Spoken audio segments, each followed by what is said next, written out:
पिछले 50 सालों में प्लेन धीरे चलने लगे हैं और ऐसा हर प्लेन के साथ हुआ है। ब्रिटिश एयरवेज ये जो तेज चलने वाले सुपरसोनिक कॉन्कॉर्ड प्लेन लेकर आए, इनकी स्पीड बहुत ज्यादा होती थी। ये लंदन से न्यूयॉर्क सिर्फ 3 घंटे में पहुंचा देते थे। लेकिन इनमें कुछ दिक्कतें थी। पहला ये कि इनमें फ्यूल बहुत ज्यादा लगता था। ये 1 गैलन फ्यूल में सिर्फ 14 माइल्स ही चल पा रहे थे, जबकि नॉर्मल प्लेन जो थे उतने ही फ्यूल में 104 माइल्स चलते थे। ये कस्टमर्स को बहुत ज्यादा महंगे पड़ रहे थे। इनकी टिकट्स बहुत ज्यादा महंगी पड़ रही थी। हाई क्लास लोग भी इनको नहीं प्रेफर कर रहे थे। लंदन से न्यूयॉर्क तक ट्रैवल करने में $7,500 से ज्यादा लागत लग रहा था और उसे समय के हिसाब से ये बहुत बड़ा अमाउंट था। ऊपर से इन प्लान्स को तेज चलाने की वजह से इस तरह से डिजाइन किया गया था कि काफी कॉम्पैक्ट थे, लेकिन कॉम्पैक्ट के साथ साथ ये लोगों के लिए अनकंफर्टेबल भी थे। सिर्फ 100 लोग ही बैठ पाते थे। वही जो नॉर्मल प्लेन थे वो इससे ज्यादा कैपेसिटी में बैठा पाते थे। जैसे कि मैंने पहले अभी बताया, तब कि ये सुपरसोनिक प्लेन थे।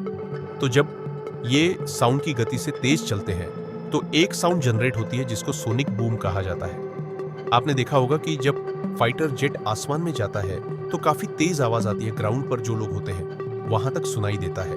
ये उसी तरह की आवाज करते थे जिस रूट पे ये चलते थे। उस रूट के ग्राउंड के लोगों को काफी नॉइस पॉल्यूशन झेलना पड़ता था और इसमें जो एयरलाइन वाले थे उनको भी भारी नुकसान हो रहा था, क्योंकि नंबर ऑफ साइकिल तो बढ़ रही थी लेकिन रेवेन्यू कम हो रहा था। एक चीज आप समझ लीजिए, सुपरसोनिक प्लेन वो होते हैं वो साउंड की गति से चलते हैं और जो साउंड की स्पीड होती है वो होती है 767 माइल्स पर आवर। तो इस स्पीड से जो भी प्लेन तेज चलेगा उसको सुपरसोनिक बोला जाएगा और जो कम स्पीड से चलेगा उसको सबसोनिक बोला जाएगा। और आज की डेट में जो कमर्शियल प्लेन उड़ते हैं ये सबसोनिक प्लेन है। प्लेन की लाइफ इससे डिसाइड नहीं होती है कि वो कितने साल चलता है। एक प्लेन का लाइफ स्पेन डिसाइड होता है साइकिल्स पे, कि उसने कितनी बार टेक ऑफ और लैंड किया। ऑन एन एवरेज एक प्लेन की जो लाइफ होती है वो 4,40,000 साइकिल्स होती है। इसका मतलब कि वो 44,000 बार उड़ सकता है, उसके बाद रिटायर हो जाता है। अब जब ये सुपरसोनिक प्लेन आए तो 6 घंटे की फ्लाइट 3 घंटे लेने लगी। इससे नंबर्स ऑफ फ्लाइट्स बढ़ी और नंबर्स ऑफ फ्लाइट्स बढ़ते ही प्लेन की एज भी कम हुई। अब इतना पैसा लगाकर सुपरसोनिक प्लेन बनाया गया, लेकिन लोग उसके बाद भी नॉर्मल फ्लाइट ही इस्तेमाल कर रहे थे। पैसे की वजह से अब ये सुपरसोनिक प्लेन बनाने वाले पैसा चाह के भी कम नहीं कर पा रहे थे, क्योंकि कास्टिंग बहुत ज्यादा थी। ये सुपरसोनिक प्लान्स को लाने के पीछे में रीजन यही था कि लोग कम टाइम में अटलांटिक ओशन को क्रॉस कर लेंगे। अब 3 घंटे में अटलांटिक ओशन को क्रॉस करना बहुत एक्साइटिंग है, लेकिन उसके लिए $500 देना पड़ेगा।